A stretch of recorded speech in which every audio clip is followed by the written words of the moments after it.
nothing like watching a show. We sat down, had some fun, ate some popcorn too. This is the IIWR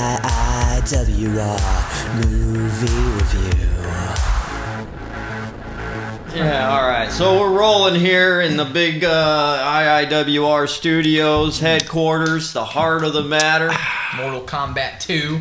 So Home Alone 2 is basically the story of family going on vacation and a kid gets left behind, and there's crooks trying to do one thing or another, and the kid becomes in the crossfires of these crooks. Kevin, the main character, the kid, he was 8 in the first one, and now in Home Alone 2, he's 10. And the movie starts on December 23rd, which is kind of funny because he was 8 one year, then he's 10 the next year. So there's a missing movie somewhere. there's a missing Home year. Alone 1.5. Well, it would have had to happen during the summer vacation or something. Opening scene shows the house at night. And it's the McAllister home, and it's crazy, and everyone's getting ready for a Florida vacation. Kevin is given an inflatable life-size Bozo the Clown to play with in the pool. He was in his parents' bedroom, he's sitting on the bed, and he was watching this game show called Ding Dang Dong. And a little trivia about that, it was hosted by the legendary real-life game show host Bob Eubanks. And Ding Dang Dong was taped on the set of an actual game show called the $100,000 Fortune Hunt. I'll be damned. Isn't he playing with that Talk Boy, too? Yeah, he has the Talk Boy. Yes. So, yeah. And he has, like, talent working. If you ever worked with a real-life tape recorder, or if you actually do have a Talk Boy, there's no way in hell that you could record that and just go, yes, and play it back that quickly and everything. Because you'd be fiddling with that thing forever. And, so a little trivia about the Talk Boy itself. It didn't work at all. And so that was audio dubbed in from, It's too perfect. Yeah. And but Macaulay Culkin, after the movie, got to take that home with him. So he has it in his possession. The screen-used Talk Boy that didn't work, he has it in his possession. And you won it. I won it. As he's playing with his Talk Boy, he records the game show talking about where the contestants of the show are staying. And that's how Kevin has a phone number to the Plaza Hotel in New York City. And so how the trip... You know how the family is, right? In the morning, they always wake up and they're in a rush because there's always... Yeah. Peter McAllister, the father, unplugs the power to the alarm clock and then plugs it back in because he's trying to get something or whatever. And so that resets it, and so it shows the alarm clock's flashing 12 o'clock. Now here's my thing. You mean to tell me nobody at that damn house has another alarm clock? Well, Yeah, look. that is a good point. Here's the thing with that, though. The adults, I suppose, don't have much of an excuse. But when you're kids, you kind of rely on the parents. Well, I mean, like the uncle that's and what I'm the saying. aunt that's in there, too. They don't should have an excuse, but... Yeah, Fuller's dad. And so anyways... Then that takes us straight to the Christmas concert program. They're singing the chorus song or whatever, and Buzz, that's Kevin's older brother... He is making fun of Kevin as he's singing his solo by standing behind him with light bulb candlesticks, and everyone starts laughing. I think even the parents and stuff were in on it. Yeah, everyone Right. except Kevin's mom and dad. Yeah, they were the only ones. They're like, it's Kevin's part, and Kevin busts out the Christmas time, whatever he's saying. Yeah. He's wondering why everybody's getting weak. So Kevin turns around, and I guess he don't take no shit. He pretty much beats the hell out of 2 grown men in the first Home Alone. So what's he gonna do with his older brother? So he turns around and what is he? He just shoves him off the riser behind him, and that somehow domino affects the whole entire chorus. And everyone shuts up, and I think Kevin. Now some trivia behind that. The teacher playing the piano. The big tree falls and hits her, but the stunt double for that woman was actually a man, and he has a visible 5 o'clock shadow.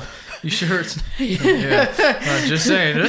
And it's not obvious, but if you put it in slow motion, you could watch it and actually see it's a guy with a 5 o'clock shadow being thrown over. And when I watched that scene back, that Christmas tree or whatever, what was it? The Christmas tree? Yeah, it was a big that thing really tree. fell on that mofo. Yeah. I'm like, ah, damn. Yeah. So, Mommy McAllister expects a full-on public apology from Kevin to the family, and Kevin is too prideful. I don't care if any of you stupid idiot, or he says something. He told him what's up, and he said, the hell with y'all. So anyways, after that, Kevin gets sent to sleep upstairs in the attic by himself. And overnight, a newspaper with the front story of Harry and Marv breaking out of jail with their mugshots blown up, and it's tossed up against the door by the wind, letting you know that they are back. Ooh, the wet bandits. Yeah. And then, so the next morning, this is something I noticed that I haven't seen anybody else talk about. The shuttle vans pull up into the driveway of the McAllister house, and the second van, mirroring the first movie, runs into that bronze statue. Staple in the movie. Yeah. Now, in the first one, it just tosses it over, and the pizza guy pushes it back. This breaks the statue off by its ankles. All right? So keep that in mind. So the family wakes up late, and it's a mad rush to get to the vans. And fun little effect. They fast forward at double speed. Everyone's running around. Yeah, you know. right. And as the family walks out through, now remember, that statue got broken off. But there was a mistake. As the family's walking out of the house, that statue is magically back up and attached, and looked like the van never ran into it. So that's a continuity mistake. Or it was all a dream. Nah, I'm just kidding. So the family wakes up late. They get into the vans. Kevin needs batteries for his talk boy at the airport. So Kevin takes his dad's bag with money and basically all you would need to, take your own trip, credit cards, all that kind of stuff. And it's crowded in the airport. Kevin stops for a minute to put the one battery in his talk boy, and his family just keeps running. And he's watching his family just dissolve into the crowd, and he's putting his battery in. He finally gets it in. He's like, hey, hang on, Dad! Yeah. So there's a little trivia about this airport. It was filmed in February of 1991. And so O'Hare International Airport, they kept their Christmas decorations up just for that occasion because they knew Home Alone was going to be shooting then. So, yeah, there were people would think, oh, they're lazy keeping their Christmas stuff up. But no, they're doing it for a reason. Yeah, and then Kevin, as he's funking around with that battery and Talk Boy, he mistakes his father for another guy in a tan overcoat as his dad and follows him into the plane that is on its way to New York. Yeah, instead. Yeah. And so, how did Kevin get into the terminal? He ran and bumped into the people there, and he lost his boarding pass among all the other boarding passes. See, this was the day before it was real easy just to scan your stuff, and it's very secure now. Back then, there was a little bit of leeway. And not only that, but when his actual family went into the plane, I believe the flight attendant people, they're pretty much just like, yeah, we're going to get everybody in. Everybody's going to get on the plane. And they didn't really check. And then the next thing you know, they just closed the door, not even check. You remember that part? Yeah. So they're like, yeah, whatever. They're all in. Yeah. Yeah. Kevin gets on the plane. He finds a spot, and he sits there. And he turns to the guy to his left and he says, oh, you ever been to Florida before? Florida, yeah. The guy that turns to him to his left starts speaking to him in French. And so Kevin kind of breaks the fourth wall and looks at the camera like, oh no, I made a conversation with somebody I don't understand. And so this guy keeps going on talking in French to the point where Kevin puts on his headphones and starts listening to, oh yeah, it's Christmas all over again. on his Talkboy. So as this is playing, the airplane attendant calls over the loudspeaker and everybody says, "Oh, think you're on this flight and we're going from Chicago to New York." So that plays and the audience listens to it, but we're under the impression Kevin's listening to his headphones, so he doesn't hear that, so he doesn't notice that he's going to New York. And so for the longest time when I was a kid and I'd watch that, I'd never put that together. Maybe I was just like going along with the story. It's like, yeah, we know he's going to New York. So I picked up on like the little stories and reasons why he didn't notice until later on, which is, I guess, a good thing about watching movies as a kid. Then as an adult later, you pick up on a lot of extra little things. Or you question why only one person in a household has an alarm. Yeah. With So other adults. There's a little trivia about this. If you never knew what the Frenchman was actually saying to Kevin, this is what he said when Kevin asked, "You ever been to Florida?" Frenchman says, "What's that? I'm from France. I'm a tourist here. It's my first time coming to America. Do you know a good restaurant, or maybe your parents know a good place? Why aren't you responding? You speak a bit of French, right? I don't speak English at all. Give me a bit of help at least. My name is Andre. What's your name? You ever wanted to know?" Even if he was speaking in English, I probably still would have put my headphones in. Probably. Damn. Shut up. I don't know. Okay, yeah. Yeah, I don't get it. Okay, I don't know. When the family touches down in Miami, they're at the baggage claim and they pick up Kevin's bag and pass it down from one family member to the other. Kevin's, all the way down to Kevin's youngest brother in real life too. Fun fact from earlier. Mm-hmm. And then he looks up and just sees some old people staring at him like, Yeah. what the hell do you want, kid? So then he starts passing the bag back. Kevin's not here. Kevin's not here. Kevin's not here. And so on and so on and so on until it reaches the dad or the mom, and then the mom passes it to the dad. Yeah, Kevin's not here. And then the dad isn't as stupid as the rest of the family to an extent. He's like, "What?" Yeah. And then the famous line that Kevin's mom likes to speak, Dean. Kevin! And then she drops. Yeah. And then moving on to the next scene. Kevin gets off the plane and he's wondering where everybody's at. Finally he goes and talks to the lady at the counter. "Where am I?" And she's like, "That's New York, sir." And he's like, "I'll be fine." After she asks him, "Is everything all right, sir?" And he does have a shit-eating grin.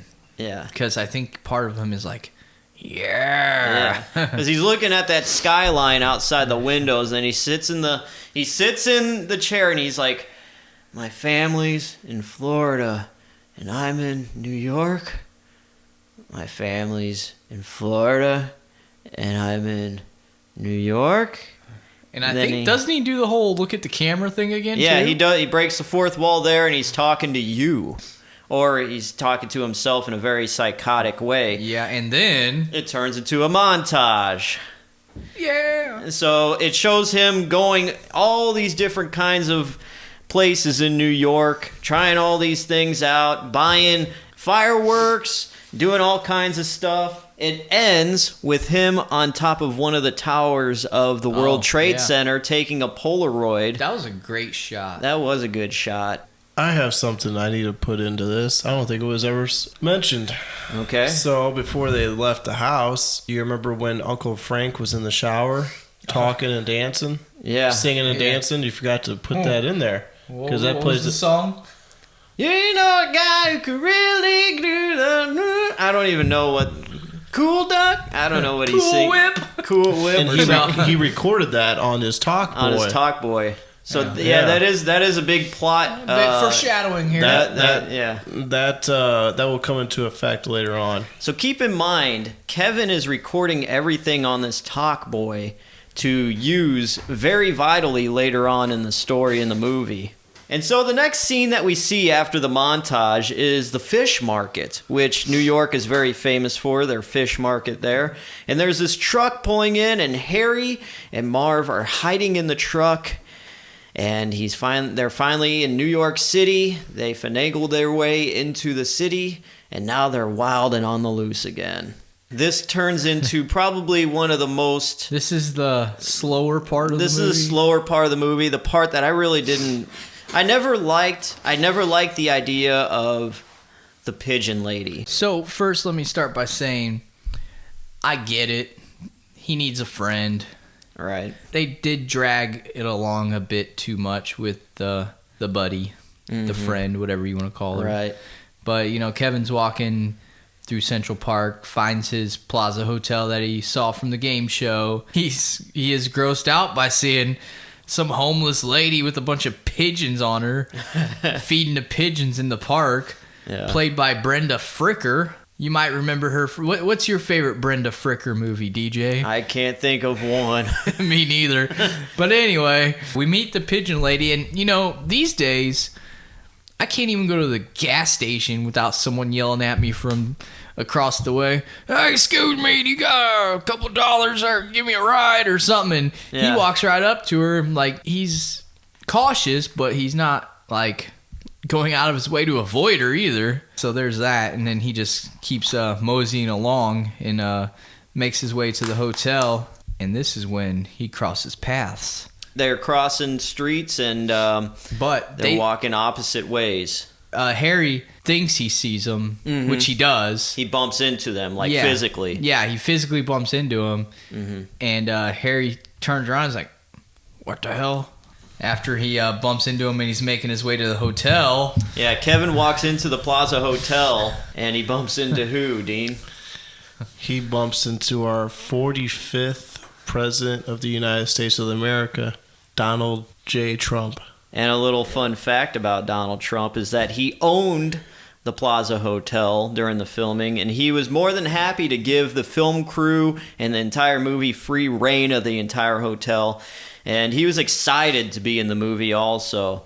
There's a lot of controversy with this because they say, oh, why did he have to stare at Kevin so long in that scene? Well, it was actually the directors telling him that at least show one adult that would actually take notice that, hey, oh, there's a kid kind of wandering around by himself. That's kind of odd. Kevin needs to find a way to check into the hotel. How did he do that? So Kevin actually records himself like an adult checking into the hotel, and he calls the hotel using the Talk Boy's slow function to make his voice sound deeper. And it gets him into a room. Yeah. So here's a fun fact. The phone number given for the Plaza in the movie was an actual working number that anyone could have called. Yeah. To the Plaza Hotel. His excuse as to why Kevin could walk up to the counter, a little kid, and get in, was that he said that, hey, my dad checked me in earlier. He called. He told me just to, take this credit card, and I put it up, and he'd get in later on and, make sure everything's okay and check in. And they're like, well, okay. And then, so they swipe the credit card, it goes through, and to Kevin's surprise, everything works out, and Rob Schneider just takes him up to his room. And now he's in suite 411. And Rob Schneider's just kind of standing there. He's waiting for a tip. Dean, what does Rob Schneider get as a tip from Kevin? He gets a stick of gum. What kind of gum was that? Do you guys remember? Oh, was it the fruit zebra stripes? Yeah, fruit stripe gum. Lime. It was green. Here's a fun little trivia fact about it. After the movie came out, the Plaza Hotel reservations went crazy. And for $1,100 a night, families could stay in that suite 411 called the Kevin Suite. And so, Jimmy, Kevin's family down in Florida, what's going on down there? Well, they're all pretty much just sitting there all depressed in the rain, so they're not exactly having as good of a time as Kevin, which they like to emphasize the fact that their vacation sucks, while at the moment, his vacation is kicking ass. Kevin decides to go to the pool. There is not a pool that exists in the Plaza Hotel. So it was actually shot at the Four Seasons in Chicago. And after that, he's sitting on the bed getting served ice cream watching Angels with Even Filthier Souls, the sequel to the black and white detective noir gangster movie that he saw in the first Home Alone. Let's do a little sidebar here. Just I actually found both of them movies, and I went to watch them, but they were extremely boring. So I don't know if anyone's ever seen those movies. Well, here's the fun thing about those movies. They were made just for Home Alone. I know. So they're like 3 minutes long, if that. I was going to get to that. My point is, they're not real movies, No. but the scenes in those movies are excellent. So they need to recreate them and make a whole movie out of just based around those scenes, because it just seems like a badass movie. Well, like, yeah. I mean, this guy don't take no shit. Yeah. Hey, so you cheated on me or so? What did he say? Yeah, you were smooching with my brother. You're smooching with my brother. Well, I forgive you, baby, but my Tommy gun doesn't. Yeah. I'm going to give you to the count of three Yeah. to get you lying. It's like 1, and she's like, no, please. Yeah, yeah. 2. Oh. Yeah. Then he just laughs. Then he gives her one more shot, and he says after Merry Christmas, you filthy animal, and a Happy New Year. Yeah. 5 stars right there. We need to do a whole show on that movie. Yeah. So yeah, Kevin's sitting there eating his sundae, and the hotel staff after that, who is Tim Curry, he snoops in the room expecting the father to be there. And Kevin hears this and he's like, oh crap. So he goes and into the shower and he has Bozo in there moving around, that inflatable thing. And he starts playing on his talk boy, his uncle that was singing in the shower at the beginning of the movie, to make it look like, oh, the dad's in there showering to scare Tim Curry away. Tim Curry peeks into the bathroom. Kevin moves the Bozo inflatable thing perfectly to make it look like, all right, you get out of here, and it scares Tim Curry and he runs out. Kevin's laying in the bed before he goes to sleep, and he finds out that he has an uncle that lives in New York as he's going through the address book in his dad's bag. And he's like, oh, I'll have to check that out. They got some good presents. So the next morning, Christmas Eve, Kevin, he goes out. Tim Curry stops him to make sure everything's okay because he's scared. Oh, your dad, he got really pissed off. Kevin has a limo waiting outside with a cheese pizza, his very own cheese pizza. When he opens that cheese pizza box, all you see is like steam and stuff come out of it. They make that cheese pizza look like the best cheese pizza in the world. I'm trying to think, like, they had to really have that thing off to the side in an oven real quick. Tim Curry is like now suspicious because Kevin told him, oh, we won't be seeing our dad any more of the trip, and he's like, Tim Curry is okay. starting to get a little more and more curious. I'm not sure what his ulterior motive. He just seems really creepy. Like, yeah, he knows something's up, but they make us seem like he's almost like the main bad guy of the whole movie there for a while. At least that's what I thought when I first saw the movie. I'm like, why does he care so much? Like, F off, man. Yeah, well, I guess when you got time to kill, you're bored at the desk, you want to do some stuff. I want to go back to the scene where they open up, this is your very own cheese pizza. Yeah. It goes to the shot, it shows Macaulay Culkin's face, Kevin's face, and he kind of just looks like this, and then he all of a sudden smiles and looks at the camera. You could probably just watch that and hear the director saying, hey, Kevin, look at the camera and smile. Hey, you, smile. All right, let's get in the studio real quick. We got to get this shot that takes 2 seconds. Look at the camera. Now, if I were editing the movie, I probably would have cut that out. Your very own cheese pizza. Then he's just sitting in the limo. I think that was needless. You really didn't need that shot, but whatever. They had different ideas. Macaulay Culkin was the star, and I guess they wanted to get as much screen time with his face on it as possible. And so the limo driver, he seems pretty cool. He seems like the coolest guy in that movie because he's just like, yeah, hey, I'm just driving around. Oh, yeah. He doesn't even care too much about nothing. Do you know any good toy stores? You bet. He turns around with that almost John Candy-like smile, Dean. And if Dean was a character in this movie, he would be the limo driver. he reminds me of that driver from that one movie. Blank Check. Blank check. Yeah, it Yeah. wasn't the same dude though, was it? I No? don't think so. Yeah, I mean they all kind of blur together after a while, but Yeah. you always got that one chunky or jolly guy with the big smile. So takes us to the skating rink. Yeah, where Harry and Marv So- are hanging out. Yeah, they're just two grown men just at the skating rink actually skating. It's really weird. Marv is. Marv's Harry's just just- sitting there looking at, because Yeah. Harry's the mastermind, Marv is the dumb one. Yeah. You know? So that's when they decide, what? I forgot how they put it. How they're like brainstorming on where they can rob. Yeah. Where's the one place? Yeah. Yeah. That no one's gonna be on Christmas Eve or something Yeah, like that. toy stores. or where they don't deposit money. Yeah. Toy stores. Yeah. What did Harry say at first though? Candy Or stores. Marv? Yeah. I think he said candy store. Yeah, stupid ass. It's like no. And Marv he's in the skating rink and he's like getting mittens and all this stuff from people. Just stealing stupid shit. So that takes us to Duncan's toy chest. Yeah. And what can you say about Duncan's toy chest? mean- Dean, what did you think about Duncan's Yeah, go toy ahead. chest?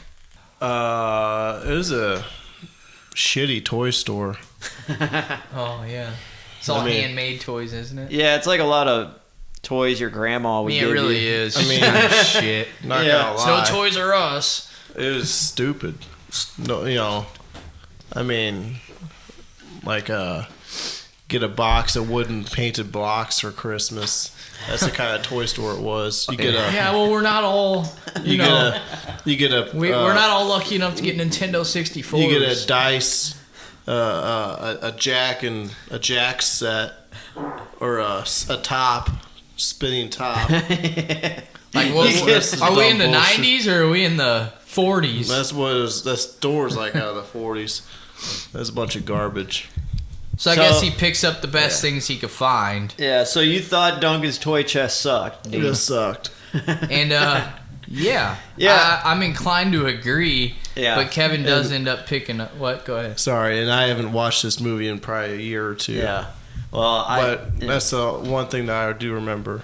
I thought that back in the day, and I still think that today. It's like you want some wooden elf that's on stilts, and you can wind it up, and it does a little thing for 5 seconds. That's the kind of shit they were selling at Duncan's Toy Chest. Yeah. And it was crowded as hell, and I don't know why, because there were no Ninja Turtle action figures, there were no Yeah. Batman figures, there No were no Hot Wheels. video Yeah. games, no nothing. And like, that's kind of a lame So, store. Kevin, That's- yeah. Kevin ends up getting a few things, I guess. Yeah, he gets a can of Monster Sap, a pocket knife, and a city map. And Duncan rings him up, and he's like, $23.75. And even as a child, I'm like, what? Yeah. So he got a can of Monster Sap. Back in the day, they actually sold a can of Monster Sap, which was like soap back in the day for like $3. Okay, so that's $3. A pocket knife back then, which was like a Swiss Army knife. How much do those usually run? You can get one at Target for like $5. Right. I mean, but they're garbage. I mean, They are for, garbage. For a decent one, it'd be like at least 12. Yeah, Probably a well, little more. yeah, Kevin got one of those multi-purpose red ones, you know. Oh, so those are yeah. those L cheap. So With okay, the little toothpick that comes out. yeah. So we're working with now Yeah. about $8. All right, and a city map. A city map is $2-3. Duncan charges him for $23.75. So, yeah, that's... No wonder he has all that money. I just want to recap. So at this Oh, okay. at this price, current times it's $20 for a Swiss Army knife. Okay. So if you go back to 1990, it was probably $10. Okay. And we're in New York, too, so, Right. don't they say, like, a can of soda is, like, X amount of money? But we're also in the 90s, so Yeah, well... So, anyway... he still got ripped off. Yeah. Yeah, Kevin he got definitely ripped got off. ripped There's off. no... Yeah, he got ripped off. Mm-hmm. So Duncan screws him out of that much money.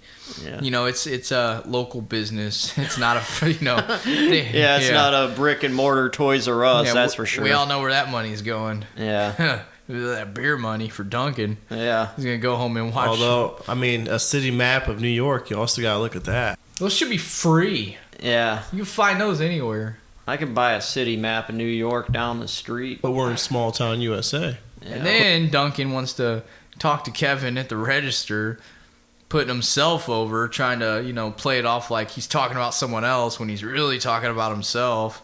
Yeah. Like, come on, man. He's How like, you son of a bitch. yeah, he's sitting there talking to Kevin. Well, Mr. Duncan just takes all the Yeah. money on Christmas Eve to the children's hospital. Yeah, Mr. Duncan at his ripe age of what, 90? 80? Yeah, something. He's got perfect pearly whites and, he's wearing nice clothes. Yeah, I wonder who Mr. Boy, you ain't sitting there at that register on Christmas Eve making minimum wage. Yeah. You ugly ass. He only takes about probably 10% of that shit to the local hospital too. Yeah. So, His grandkid wants a new BMW. Right.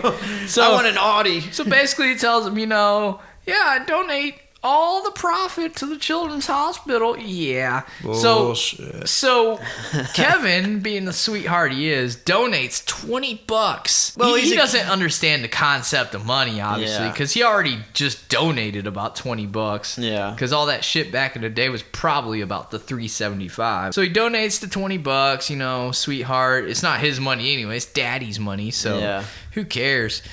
I'm gonna let DJ explain the turtle dove story Oh, here. God.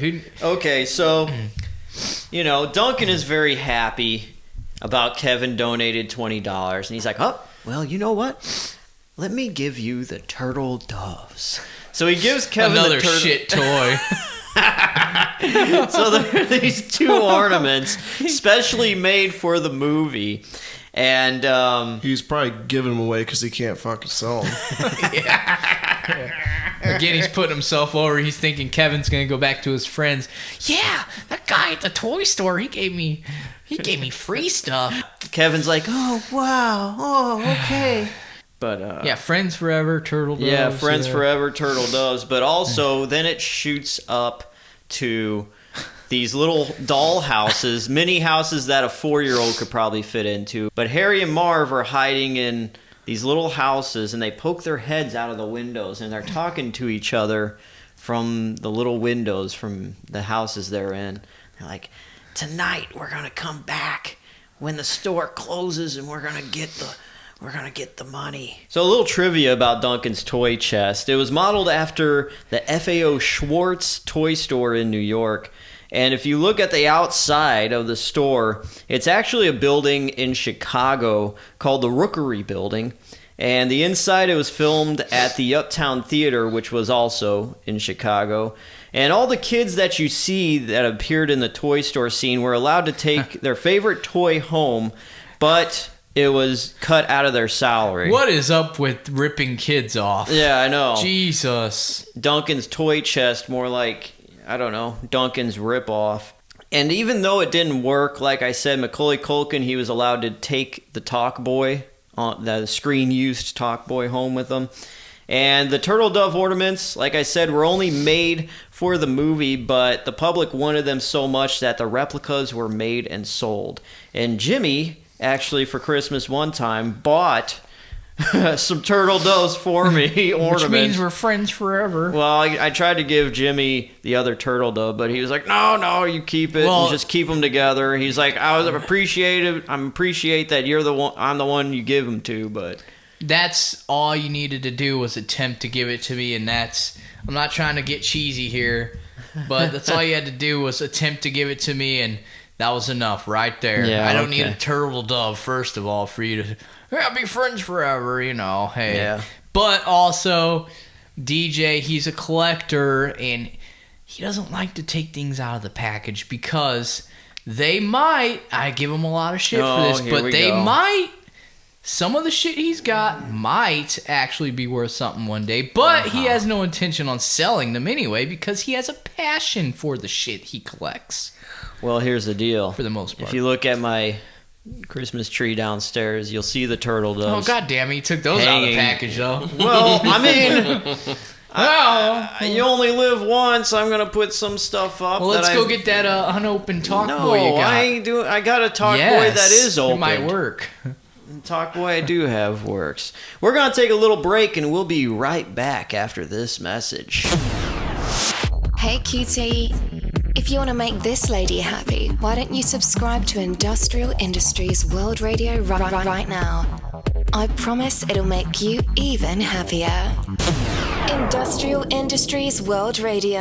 Hello, everybody. Welcome to the second half of this Home Alone Ultimate Review. And we are now at Kevin walking out of one of the shittiest toy stores that you could ever go to. Yes. Duncan's Toy Chest. And Harry and Marv find Kevin outside the store as Kevin is looking through the map, and a chase happens. He runs into the Plaza Hotel. Tim Curry is confronting Kevin there, and he's like, "Oh, you got a stolen credit card." Then Kevin rushes to his room. He grabs some snacks before he leaves. And this is one thing that really bothered me. What was the snacks again? What do you I grab? remember this. 3 whole chocolate chip cookies. Yeah. And there was jars of jelly beans. There Yeah. was this whole cabinet was just stacked with candy. Now you think if you're a kid and you're trying to get some food to like last you because you're leaving the hotel, you've been found out, you may want to grab more than just 3 chocolate chip cookies. That always bothered me as a kid. I would have grabbed my backpack and just loaded that Hell yeah. motherfucker up. And let me point out that when he's running through the hotel and he slides through that lady's legs, Yeah. just, she's like, oh. And then Kevin escapes as the whole hotel staff barges into the room. And that's when he switches on the gangster movie again. And everybody is thinking the gangster is in there. They're thinking the gangster from the movie is Kevin's dad. yeah. And Kevin gets away, you just watch the movie. We're not going to give you the full thing, even though it feels like we are. I will tell you, Tim Curry goes soft very quickly. Yeah. He gets down on his knees and he says, I love you. And then the whole staff comes in and goes, "We love you." Little bitch. Yeah. And then Kevin escapes and he jumps out of the loading dock and into the arms of Marv and Harry. So now Marv and Harry finally have Kevin where they want him, and they start walking with him. Now, some trivia before we move on. The scene where Kevin slides in the hotel lobby's floor, that only happened because the carpet that was there was removed just for that scene. And Trump liked that look so much that the carpet was never replaced after that. So now as Harry and Marv are talking to Kevin, they're walking through this alleyway, and these guys are stupid. They're like the bad guys, but also the comic relief. Like, they're the dumb, funny bad guys. And so Marv is blabbing on and on about how they're gonna rob this, toy store and blah blah blah. And Kevin is there, of course, with his talk boy again, recording it all. He somehow gets away again in Central Park from a lady punching Marv and Harry by Kevin grabbing her butt, waiting to use the crosswalk. Yeah, so he gets away again. The family finds out he's in New York, and they all head there. Kevin heads to the uncle's house that is vacant and under renovation. He didn't know that at the time, but, okay, well, it's an empty house. I guess I better move on. There's holes in the floor. Everything's needing work. So no one's home, and he starts walking the streets of New York City at night. So, Dean, what can you tell us about New York City at night? Kevin's little experience. Or Jimmy, Is this where I remember he's walking the streets and to one person goes, something kid. Yes, that is correct. And they start.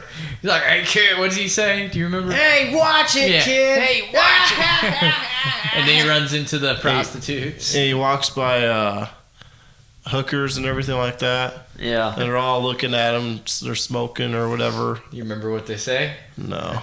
You're looking for somebody to tell you a bedtime story. And then he runs into the cab after that, and it's almost like the original limo driver turned into a zombie. I mean, it's a different actor. Like his eye, there's something wrong with his eye. Yeah, and his whole face. It kind of looked like Two-Face or something. And It's all greasy. Yeah, Kevin's like, yeah, New York is scary at night. He's like, it's not much better in here, kid. Yeah.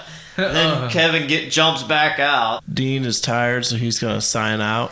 All right, well, Sign off. before you head out, what would you give Home Alone 2? Scale at 1 out of 10.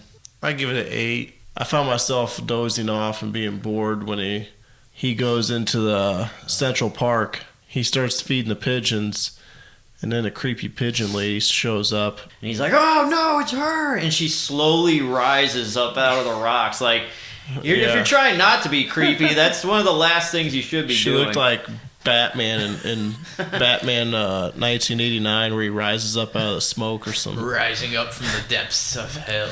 And he gets his foot wedged in these rocks, these big rocks, boulders, I guess.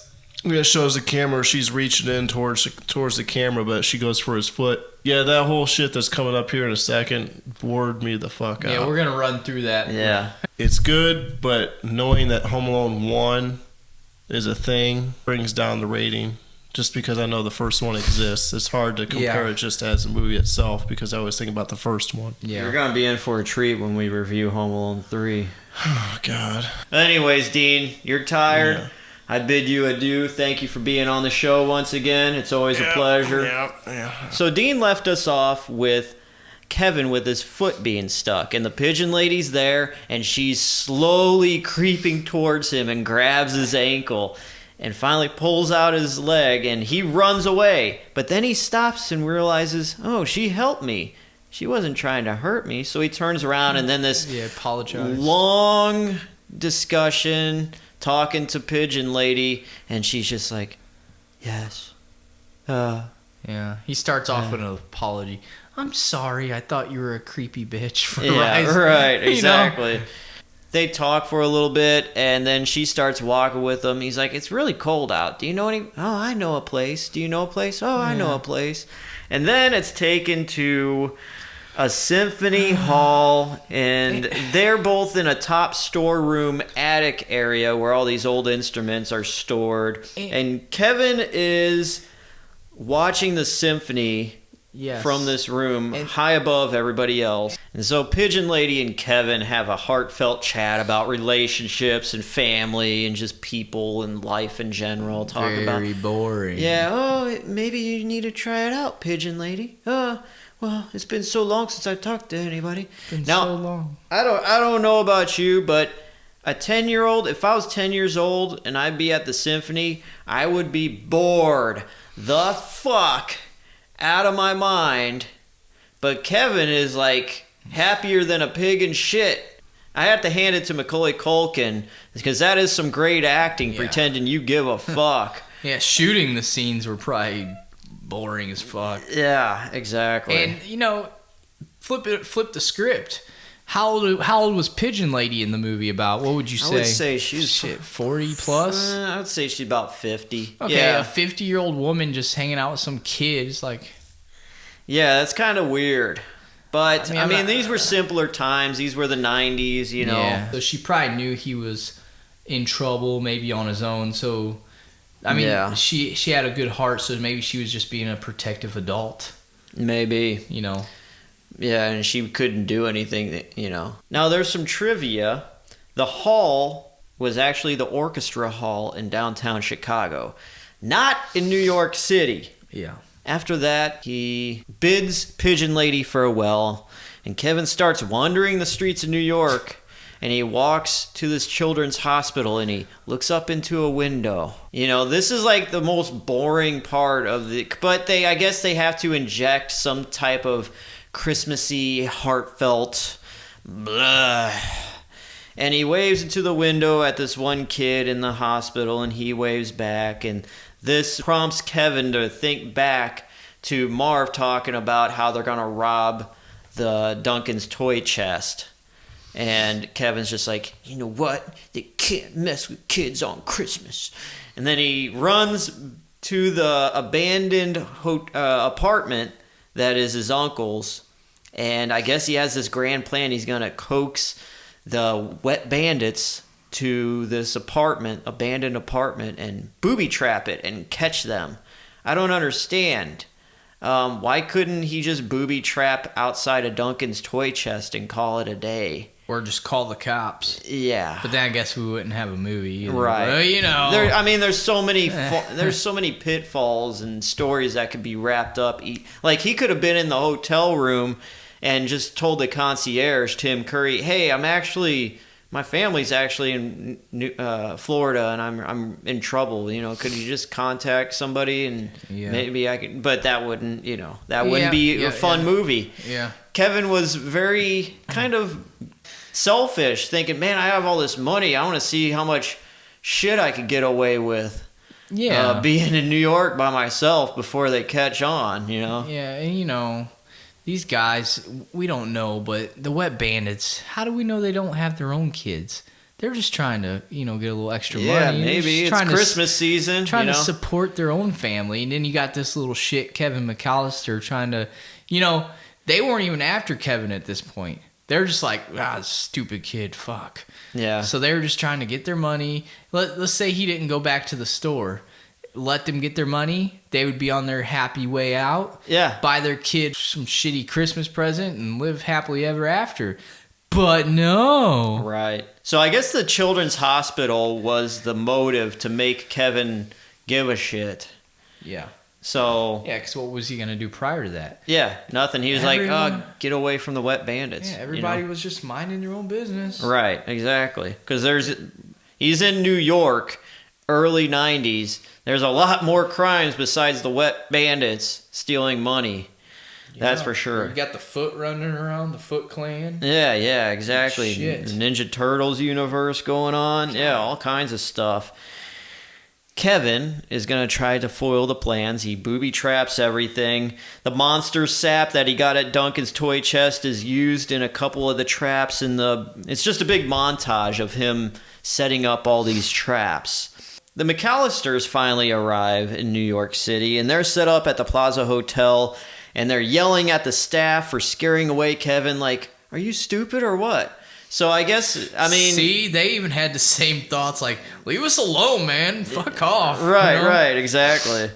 Midnight comes, and it's Christmas Day, officially. And Duncan's toy chest is closed, and Harry and Marv come out of their little houses. And Harry robs the cash register, and Marv robs the big box of cash. In front of Duncan's toy chest, Kevin sets up the first trap of a wood plank, and he makes a little seesaw with a bucket. Yeah. Then Kevin takes 2 photos of a Polaroid camera, and then he throws a rock with a note to Duncan attached to it through the window. It sets off the alarm, and the trap, as they run after him, sends Harry flying high into a parked car. And you know what else? What's that? Fuck Duncan's window. Shit. Yeah, he could afford it. Right. How many people he's ripped off. Because now Kevin has these photographs. So they're chasing after him to this vacant apartment with all the traps. And they get into all kinds of hurt. The skeleton effect from Planes, Trains, and Automobiles comes back with Marv being electrocuted. Yes. And, yeah. So trivia about this house. The traps and everything else, this house itself wasn't in New York City at all. All the scenes of this house and the surrounding neighborhood, they're filmed in the Hollywood backlot named Brownstone Street. According to Daniel Stern, his first take for the scene of him getting electrocuted using the sink, the director laughed so hysterically that he couldn't yell cut, even after Stern collapsed on the floor and finished the scene. What would be your best impression of that, DJ?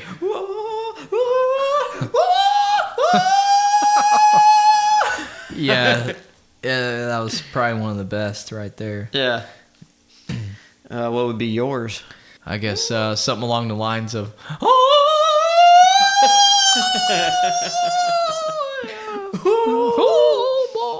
While this is going on, throughout this part of the movie, Kevin's mom's going all over New York, thinking of places where he could be, and misses Kevin at the apartment by just minutes. And so they're just making sure to let the viewers see that Kevin's mom is going out there in the streets of New York. Yeah. She doesn't care. She's a tough woman. Yeah, and strong woman. she's gonna take care of business, even if it's on her own terms. So Yeah. So the massacre that takes place in the old abandoned house is just, it's so bad. Like, these guys should definitely be dead. Yeah. I mean, we all know it's fictional, but god damn. I would say those bricks at the very beginning. Oh my god! So I mean, just the bricks. I think that is the worst part. Just the bricks. He hit him like 3 or 4 times. A brick. Coming off a what? 3-4 story. 40 foot. Yeah. Jesus Christ! He just kept hitting them with it. Yeah, over and over again. These guys are also Marv and Harry. They're pretty athletic. Yeah. They're climbing ropes and Jesus. Jumping on the ladders and everything. I mean, they're taking bumps and drops. Yeah. Like crazy and still just getting up and, Yeah, But, yeah, I mean, fuck. yeah. So I don't know. I would say a lot of these traps. Oh, let me point another athletic scene out. Harry gets his fucking hat and head caught on fire, and he just does a headstand into a toilet. Yeah. And oh wait, the toilet's what? Gasoline. Yeah, it's doused in something, So, kerosene or something. He didn't miss a step, Kevin, when he was setting these traps. Right. He was literally trying to kill these guys. Like, yeah, I'm assuming it was PG, but they actually say multiple times within the movie, the 2 grown men, I'm gonna kill this kid. Yeah. Like, I'm gonna murder a child. How can that be a PG movie? It's PG. It's PG. Yeah. So apparently back in the day, of course, again, this movie was made in 1992. 92. I mean, Yeah. you probably get away with a few more little things than you can these days, like saying in the movie multiple times you're gonna murder a child. Yeah. Yeah, I mean, look, PG is on the same lines as like Nickelodeon cartoons. All right. How many of those did you hear? Well, I'm gonna kill the kid. 92 was the heyday of Beavis and Butthead. There was also Ren and Stimpy. Yeah. You know. Yeah, So yeah. I mean, it was on the verge, but I'm sure they looked at, okay, we had to pull back at this just to make sure it's Yeah. PG. But yeah. I mean, it was also comedic too, so it's not like it was taken literal, I assume. Right. Yeah. You know. There's a tool bag. Imagine just one tool falling on your head as Jeez. opposed to a whole toolbox of stuff falling on your head. And not to mention the tool box literally coming down the stairs and Oh, yeah, smashing their smash- noses, and then they Yeah. readjust their nose. And that like, nice "Ooh." little crack sound. Yeah, it was rough. Yeah. Amongst many other things. After the traps are done at the apartment, Harry and Marv, they chase after Kevin into Central Park to where Kevin calls the cops, finally, and he runs into the park and he slips on ice. You're thinking, oh man, he's gotten away with it, things are going to work out. Oh no, here's a little wrench in the gears.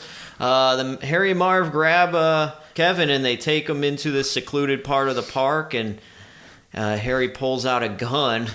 And he points, PG. And he points it right at Kevin, and he's like, I want to savor this moment or something. And How do you save or shoot a kid's face off? I don't know. or he but- wants to enjoy this moment, or he says something to that I'm gonna effect. take my time. Yeah. Something. Yeah, you And did. his gun is covered in all this just sap and gunk from all the traps in the past. And Yeah. then all of a sudden, the pigeon lady comes out and she says, Kevin, run! And then she takes this pail and throws all this bird seed onto Harry and Marv. And all the pigeons run, knock them down. Kevin gets away. And Kevin then sets off some fireworks to let the cops know where they're at exactly. He did stop along the way at a payphone and call the cops prior to that, and to let them know Yeah. there will be fireworks. Oh, yeah, that's right. Yeah, remember that? That's right, yeah. So yeah, I'm assuming it was a Saturday night. So this I'm Saturday sure. night there Yeah. will be fireworks. Exactly. All these shots at Central Park, especially the part where Harry and Marv are and Kevin with the gun scene and the pigeon lady, that was all shot actually in L.A. on a studio. They did some traveling. Yeah. And Daniel Stern said that a pigeon actually really flew into his mouth when he was screaming, and he said that it was revolting. And that was Marv, correct? Yeah. Pigeons took 12 weeks to train to, I guess, be in all those parts that they needed to play. Once again, I want to say I really hate the aspect of pigeons. I don't know where that idea, I guess in the boardroom while they were writing the movie, was thinking, okay, could we do? Oh, let's get a pigeon lady. Well, when I'm in New York, there's always pigeons walking around. So, yeah, let's build a whole character about pigeons, and this could be the saving grace. It could be like the pigeons that everybody looks at as dirty. There's a silver lining in that where they're actually the heroes. Yeah, that's a good idea. Write that one down. You're brilliant. You're a genius. That's an extra $10,000 added to your salary. Or a toy from Duncan's Toy Chest. Yeah, One or the other. It's Yeah, they're get that you some expensive. blocks. Yeah, they'll run you Get $300. you a knockoff Jenga or Lincoln Logs. That takes us back to Duncan's Toy Chest. And Jimmy, what did Duncan find? Well, Duncan ended up reading the letter that Kevin left on the rock, explaining why he broke the window. And Duncan actually recalls that it was Kevin by him mentioning the turtle doves in the letter. Yeah, and it was written from the Plaza Hotel memo note on there. Maybe this Christmas I'm going to send a shitload of toys to the Plaza Hotel to everyone in the McAllister family. So the wet bandits, they're caught, captured, gone. Pigeon lady, she's feeding her pigeons once again. Yeah, gotta tie up this loose end here. Yeah. Kevin, now he's at the Christmas tree, and he's just talking to the Christmas tree as if it was, gonna grant him a wish. And he was saying, if I could just see my whole family, but mostly just if I could see my mom one last time. Then all of a sudden, here comes Mama Bear popping up. Perfect timing. Kevin! Ah! Yeah. Isn't that where they do the whole turnaround? Yeah, the whole deal. Yeah. And yeah. So, a little trivia about this. The actress who played Kevin's mom, Catherine O'Hara, she thought her character wasn't as upset as she should be about her son being so lost. And so, with her thinking that, there are a lot of extra shots of her added into the film. Now, it could be just because she cared about, my character, or she was just like, hey, I want some more screen time. Yeah, exactly. I was just going to say, it's pretty cool, when actors and actresses are like, I'm going to put my 2 cents in here to make it, just to try to make it a little better, but I think they're also putting themselves over a little bit, especially toward the end of the movie, right where it matters. It's like, yeah. Well, here's the deal.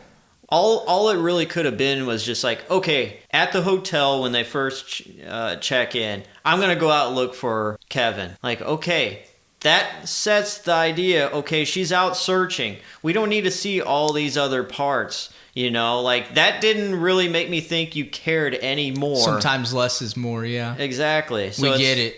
Yeah. You could just come back and find Kevin there at the Christmas tree and be like, oh, I've been through this, that, and the other, and just give the idea of what you've gone through without showing it by just telling Kevin what happened or whatever. Maybe one little part in there. You didn't have to do that, but... Anyways, it happened, and it really didn't bother me too much, but it's just like, hey, okay, whatever. Any way to get yourself on the screen more. So the Christmas morning, the McAllister family wakes up in the Plaza Hotel, and they run to the tree to see that Duncan's Toy Chest has left a shitload of presents under the tree in their big multi-room suite. Yeah, it must be nice. Yeah, it must be. Yeah. Fuller... He's going around saying, wake up, everybody, it's Christmas. And this is something I actually do. But Double D next door, my younger brother, I'll open up the door early morning and go, hey, Double D, it's Christmas. It's Christmas. Now, has Double D ever seen any of these movies? Yeah, he knows the reference. Okay. He knows the reference. But I think even though Dean just lives a couple houses down, I'm going to make a point this Christmas. Yeah, I'll run down and I'm going to go through and I'm going to go up into his bedroom and do it.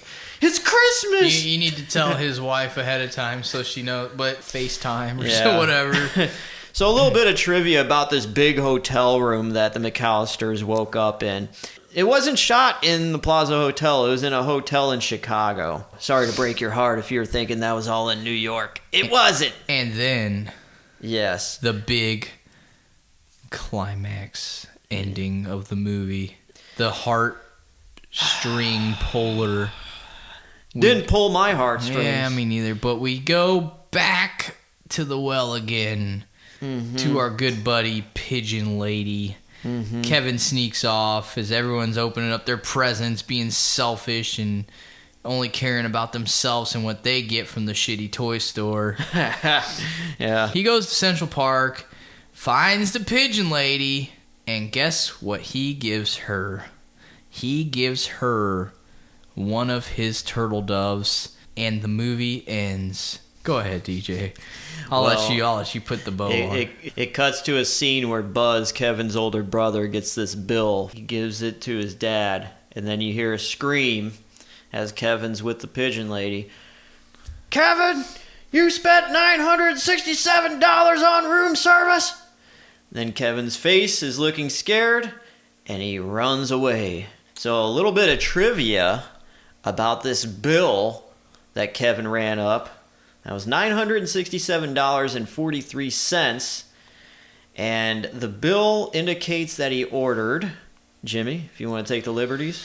Okay. This $967 room service bill indicates that he ordered 2 chocolate cakes, 6 chocolate mousses with chocolate, vanilla, and strawberry ice cream topped with M&M's, chocolate sprinkles, cherries, nuts, marshmallows, caramel syrup, chocolate syrup, strawberry syrup, whipped cream, and bananas, 6 custard flans, a pastry cart, 8 strawberry tarts, and 36 chocolate-covered strawberries. Yeah. Holy diabetes. Now, first of all, Jesus Christ, not only did Duncan rip his ass off, but I can go to Aldi right now and buy all this shit for $30. Yeah. In the scene, it shows a little bit of what everything cost, and a pastry cart cost something like $230 or $40 something dollars. So what I think that was it was a cart of a bunch of pastries. Yeah. So I guess you could think that, but yeah, I mean, this was Duncan's room service too. It seems like. Right. Yeah. Right. Catered, but it is a 5-star hotel. Yeah, I guess so that is the end of the movie. We've got some fun facts now. There's a few deleted scenes where Kevin, he does the whole aftershave thing on his face and he screams, but it's in a different setting. But that crossed the line. Didn't want to make it look like it was too much of a rehash from the first movie. But, I mean, hey, you already did most of what was from the first movie just in New York. Yeah, you might as well take one of the most iconic scenes and redo it. Might Why as not? well, yeah.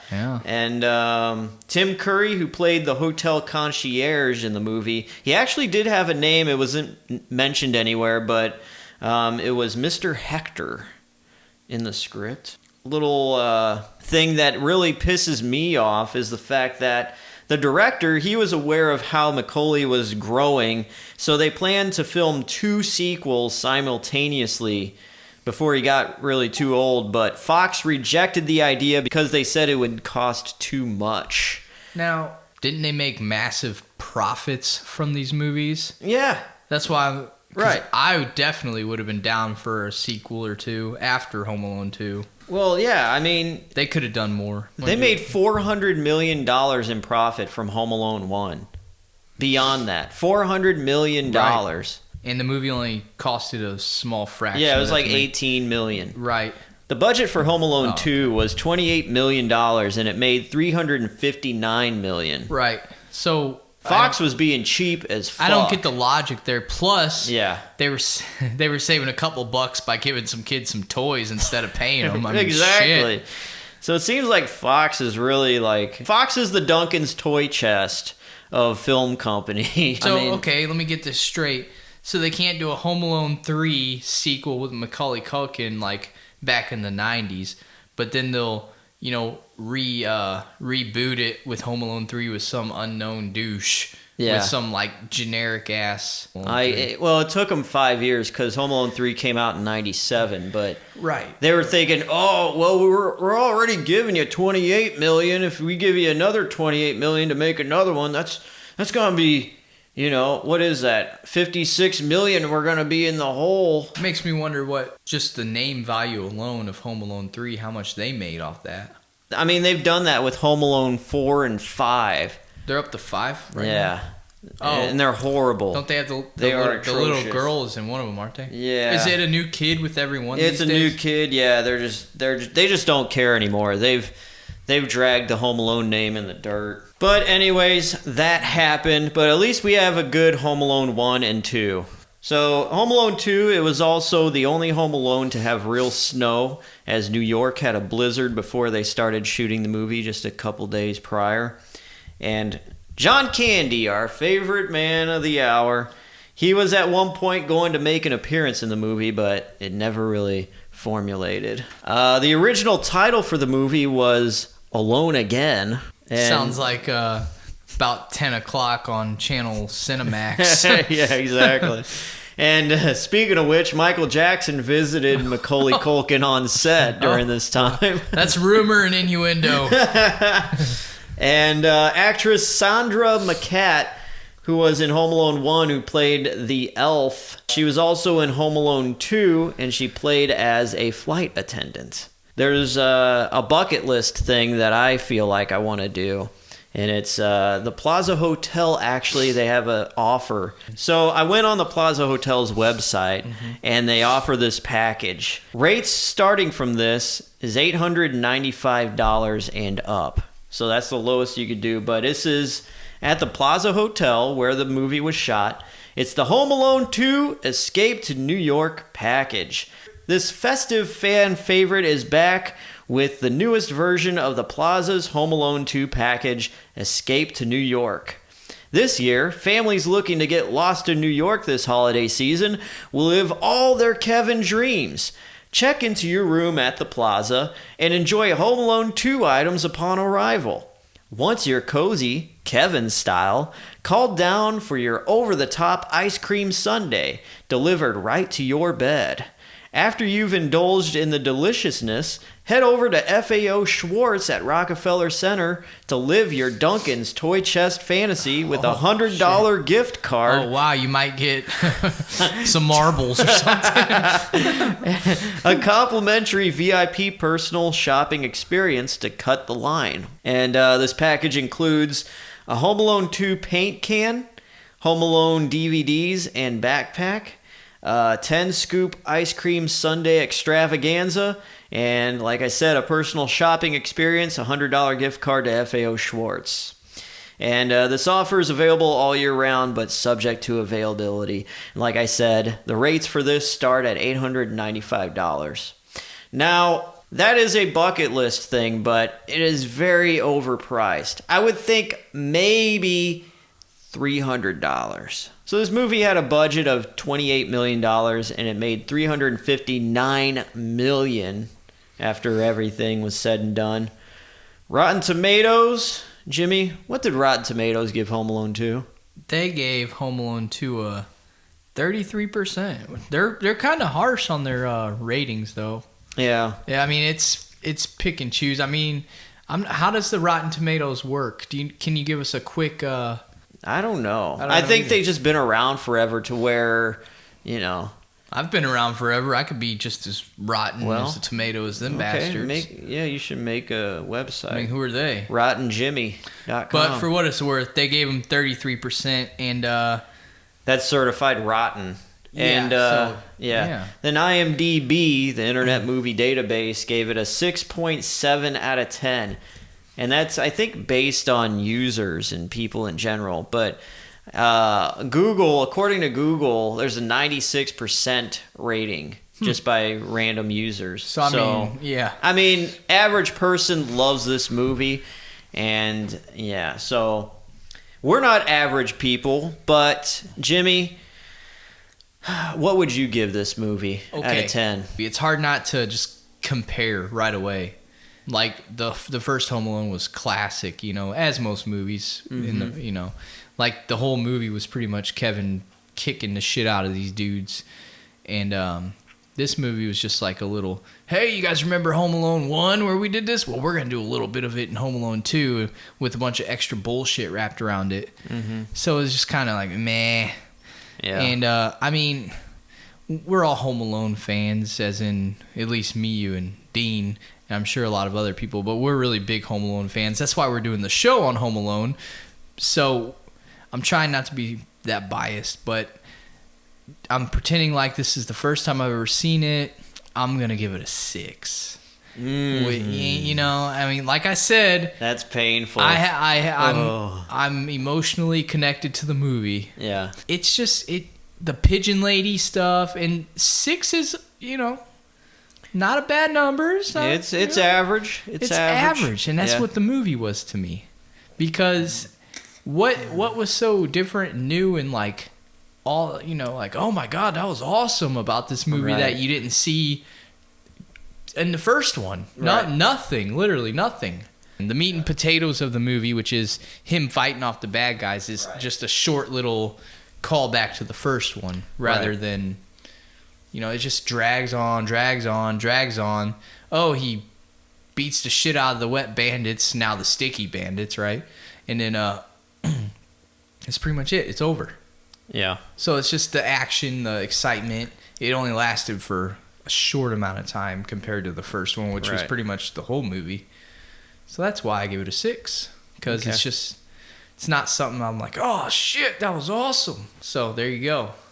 Well, my idea of the movie is this. I have a very strong attachment to this movie as opposed to the first one. Dean may have crapped on Home Alone 2, maybe because he just watched Home Alone 1 and he hasn't seen Home Alone 2 in a very long time. Like, I know, Jimmy, you just watched the movie the other day. I watched it last night for the 50 millionth time myself. Don't get me wrong, I've seen it literally over 20 times. But this is the movie that made me fall in love with the city of New York more than anything else. When I went there finally, years later in my 20s, it was like, I feel like Kevin in New York City. And your mom, Kevin! Yeah, exactly. DJ! Yeah, DJ! Oh. As we went through this movie, we did pick apart, and, you know, from my own mouth, I said, man, they're mirroring a lot of things from the first movie. Yeah. But I'm actually kind of disavowing that, and I'm thinking of this in the light of, if it's not broken, why fix it? Because think about like Three Stooges or any show to where, you know, it's character based. Like the whole show is based around these characters more than a setting. So I think if you take characters and just put it in a different setting, they're still in the same circumstances. It's still gonna be fun and enjoyable, even though it's expected what's gonna happen, everything else. But hey, now it's in New York with all these different things that, you know, a kid would be able to do that he wouldn't do just in a house, you know? So I'm kind of seeing it like that. I think it's more of just a fun movie to watch. Like, yeah, you can pick and prod and be like, yeah, this is kind of expected and that. But this is a popcorn movie. This isn't an art piece that you're supposed to just watch and be like, that was riveting. That was a riveting piece of work. Right. I will say the downside to it is the pigeon lady bullshit. Even though I did like the Duncan toy chest bit, the toys in that store fucking suck. Yeah. But that isn't a dig at, that doesn't take away from the movie. Yeah. Also, the pigeon lady thing, it was like, it could have just been shorter. Like, they crammed 10 pounds of shit in a 5-pound bucket. Well, whatever. The pigeon lady was the replacement for old man Marley in the first movie. Yeah. So it was like, well, we got to find a spot to fit that void. So pigeon lady, yeah, sure, let's roll with it. Yeah, no, I mean, I wasn't expecting the movie to be a masterpiece either, and I by all means wasn't bashing it. I was just, you know. No, I understand, because I bashed it. We did kind of. We went through the mud with it, but I was bashing the characters over the movie as a whole. So the way I see Home Alone 2, which I treat it like it's my baby to me, because it's one of my top favorite movies of all time, and the way I see it is, it's like a relationship. There's good things about it, there's bad things about it, but at the end of the day, you love it and it's perfect to you in your own way. So I give it a solid 10. I may be biased. It may sound like, oh, really? But that's what I like, okay? Yeah, okay. And it may be because of nostalgia, too, because I remember seeing this movie in theaters. That was the first time I saw it, and I had a coat with a secret pocket, and I remember putting the ticket stub in my secret pocket, and I kept it in that secret pocket until I lost the jacket somewhere. I don't know where it's at now. I mean, for some weird reason, I remember after that, we went to HQ, home headquarters, the store. It was Sounds like about right. It was like the Home Depot back then, but Right. you know, Home Depot is kind of like orange. Their Yeah. color is orange. HQ was their color was green. But anyways, that's some weird thing about my life that I just remember for some odd reason. After seeing Home Alone 2, we went to HQ. Home Alone 2. Two. That's my non-existent Russian coming out. It could have been Irish. Yeah, Two. it could be that too. yeah. But yeah, I give it a 10 out of 10. Even though I've picked apart the movie, I still love it as if it's...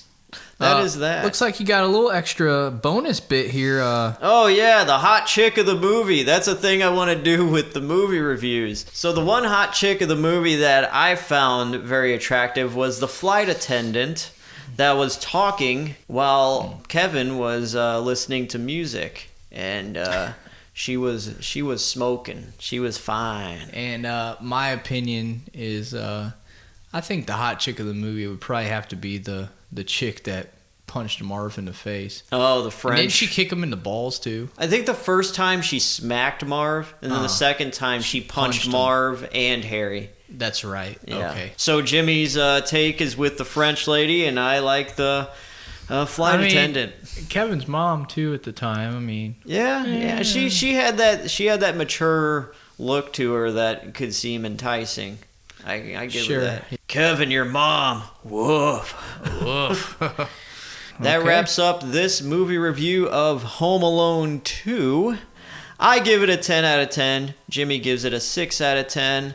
Dean gave it right down the middle an 8. And that is a wrap. Thank you guys for listening. Any parting words, Jimmy? You got anything you want to plug? You can follow me on Twitter. No, I don't have a Twitter. Nope, that's it. All right, cool.